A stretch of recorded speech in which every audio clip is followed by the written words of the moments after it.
dans un pays que les gens aient la permission d'insulter saaga man damay saaga ba ma tooy directement ak ci téléphone ça fait des années qu'on m'insulte moi lui il parle de génération conflit de génération ay xale yu tuuti il ne me prouve rien ces générations là indi luñu ma dara moi je suis une personne je fais 68 ans mais j'apporte quelque chose dans mon pays je me bats dans le débat mais ñi naan ñoom ils sont dans le conflit de génération n'apportent même pas des idées ils sont là à rejeter tout le monde c'est ça le problème donc dans ce débat là véritablement moi je dis carrément je ne crois pas à la démocratie et aussi gëmuma am Sénégal bi nga xam ni y a des gens qui sont méchants qui prennent des enfants qui les mettent en prison je suis un policier je peux en parler ñi ñuy jàpp dañ leen di jàpp toujours pour un motif et ñi ñuy jàpp dafa am toujours lu nu def parce que Sénégal noonu lay doxee c'est pas un pays de gens injustes de policiers violents tortionnaires tout ça ça n'existe pas ici mais dans la propagande des changeurs de système loolu moo fi nekk parce que loolu la ñuy capturer attention nit ñi loolu la ñuy capturer attention xale yi boo xoolee réseaux sociaux il y a plein de choses comme ça dafa mel ni tu vis dans un monde autre monde où il y a que des diables quand tu montres un policier kii yàlla na dee un magistrat baaxul gendarme bi c'est un criminel mais vous croyez que les gens maintenant qui vont jeter des pierres qui créent le désordre quand on les prend on les met en prison ce n'est pas normal je vous assure vous ne verrez jamais au Sénégal un procès dans lequel on va juger au pénal quelqu'un te tudduñu infraction te jéemuñu habiller loolu et il n'y a jamais eu dans ce pays-là de collusion entre des policiers des magistrats et des gendarmes pour faire mal aux populations les autorités politiques qui sont là kenn du ci joxe instruction pour que les gens aillent taper sur les populations on vous le dira tout le temps on le dit on le fait croire aux gens c'est faux fii institutions yi dañu nekk seen place ku nekk di def sa liggéey sinon pourquoi on est arrivé à ce verdict-là et consorts qui semble leur faire plaisir eux comment on est arrivé à un verdict qui valide la candidature de Ousmane Sonko mais non qu'à le dire nous avons 2 mois de prison pour quelqu'un qui a menti excusez-moi du terme devant tout le monde parce qu'il n'a pas prouvé ce qu'on lui demandait c'est très simple qu'on me raconte une autre histoire mais dans l'histoire qui est jugée par les tribunaux il n'a pas prouvé qu'il avait un rapport la jurisprudence telle qu'elle existe aussi au Sénégal aurait permis au juge de le sanctionner plus sévèrement mais il a 2 mois de prison te kenn defalu ko amende donc il est candidat jusqu'à présent il est éligible jusqu'à présent mais comment est-ce que le Sénégal a vécu ça calmement ceux qui ne voulaient pas ça sont restés tranquilles les gens ont interjeté appel c'est tout simplement la preuve que ce pays-là marche normalement sur le plan. Il a été jugé pour un emoji quand même loolu tam xam nga.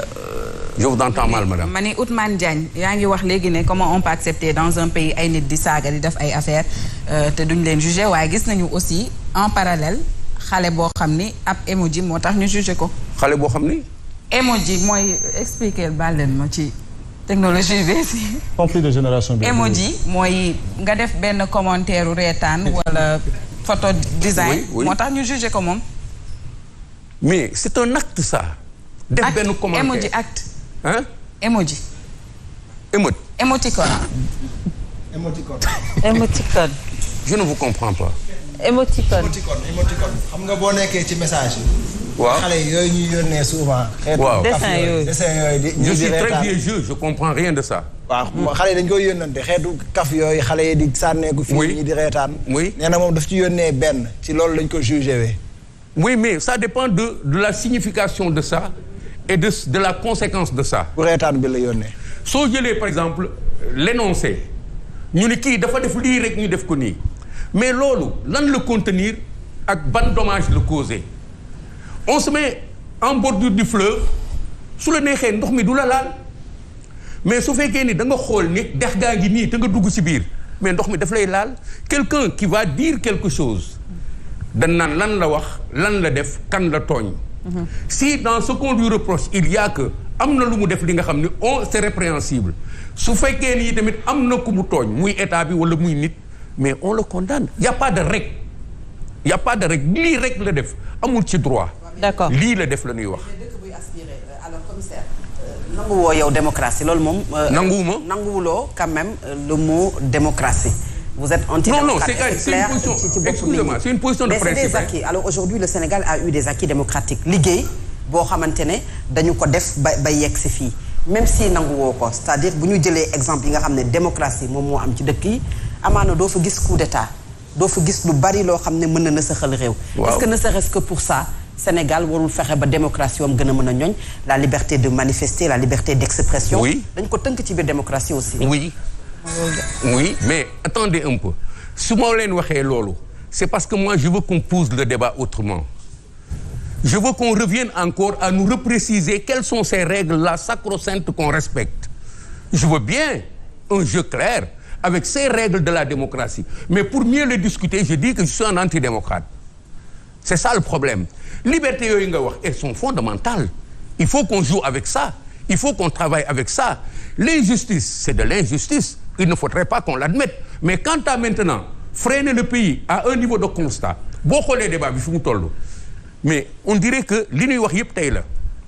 Mais lan moo fi indi situation bi yëpp? Mais est-ce que tout est parti de maintenant?